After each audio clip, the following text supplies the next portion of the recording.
Killing Floor 3 obviously had a rough launch in 2025. For the first few months, the game was in not the greatest state since all of the characters were tied to the individual perks, so if you liked a certain character, you couldn't even play that character unless you were tied to the certain perk. And obviously, way before release, the game was delayed, which a lot of people were not happy with. The game's performance is abysmal. On PC, the performance is very bad. I have a pretty high grade computer and it still struggles to run it. I even played this on the PlayStation 5 Pro, which was an utter disaster. When you're in a 6-player lobby or a multiplayer lobby of any sort and there's 100 Zeds around, the game drops to 30 FPS or lower, so the performance is completely out the window. The game is just performing, to say the least. So, the beginning of 2025, they released a couple weapons for the game, claimed that they did a performance patch and an update, and they decouped the specialists and the characters so you could play any perk and any character as it should have been in release. The end of 2025 was the DJ Scully update with the new map called Prison, with the Stalker being added as the new Zed. New weapons, new mods, new assignments, and campaign rewards, which were pretty cool to play through for about 6 hours until I completed the new assignment and basically did everything there was to do in that update. What's in store for Killing Floor 3 in 2026? Well, it is going to be Season 3 and Season 4, which is going to come with a new map called Research Base, new weapons and mods, a new enemy. I'm not 100% if that's maybe going to be an EDAR or, maybe a boss, but new enemy, and then new assignment, campaign, and rewards. Next, in Season 4, it's going to be the Gunslinger, a new map, a new boss, so actually the last one was an enemy, probably an EDAR, new weapons, new mods, new campaign assignment. So, obviously, in 2026, there will only be 2 maps as of now in Killing Floor 3, which compared to Killing Floor 2's maps, it's very minimal. And this is basically the Payday 2/Payday 3 effect as well.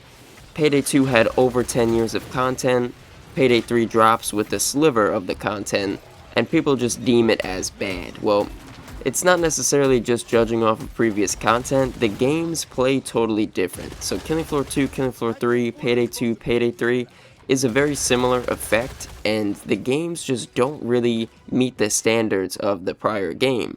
The engines have changed, the performance worsened, and I don't even think that's a word, but overall, everything with these games are just a major step back, and they're both live service games, which, listen, live service games can be done right, but in an instance of a Payday or a Killing Floor, keep the games offline. I believe Killing Floor 3 has a little bit better of an offline kind of setup than Payday 3 does, because Payday 3 is an always online game. But let's, reel it back into Killing Floor here. Let's not blow the load in one video. We'll talk about that separately for another occasion. But 2026 for Killing Floor 3 is not really looking so promising for me.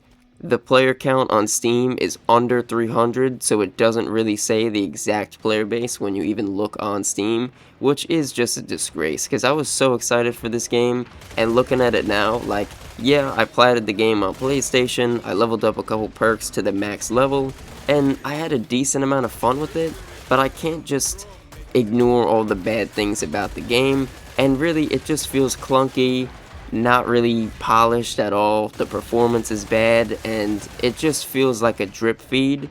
You could say the same thing for Killing Floor 2, but at least there was a ton of maps, the gameplay was smooth, and it was just overall one of the best horde mode experiences / survival experiences that you can play, really. Like, I loved Killing Floor 2, I put so much time into that game, over 1,000 hours, and with Killing Floor 3 being a very anticipated game for me, I've really only put about 100 hours into this game in however long it's been out, which usually when a new game comes out that I'm very excited for, I'm doing 100 hours in the first week and a half. Like, I'm really grinding, not a first week and a half. That's a little much, but you get what I'm saying. 2 weeks, 3 weeks, like, first month I have 100 hours in the game, no life in it.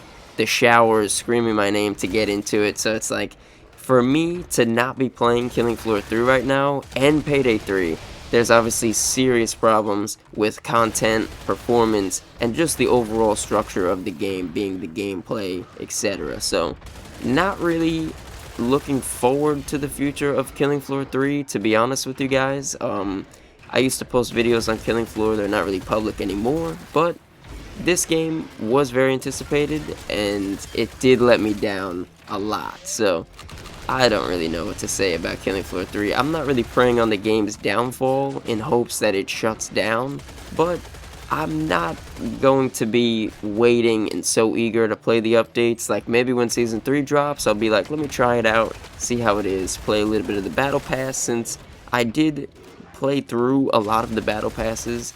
The first one I completed, and the second one for Season 2 I'm almost done with, but what is the urge and what is the drive to play a game like this where the community is pretty much dead, they're all playing Killing Floor 2, so really that's what you gotta do, you know, that's what you gotta play. If you love Killing Floor, you could try out 3, you could see how it is in 2026, but it's not looking very promising, in my personal opinion, as a longtime Killing Floor fan, which, as I said throughout the video, is unfortunate. So, let's wrap up today's video. If you guys did enjoy, smack a like on it, and let me know down below what you think of Killing Floor 3. If you want more videos like this, make sure to subscribe to the channel.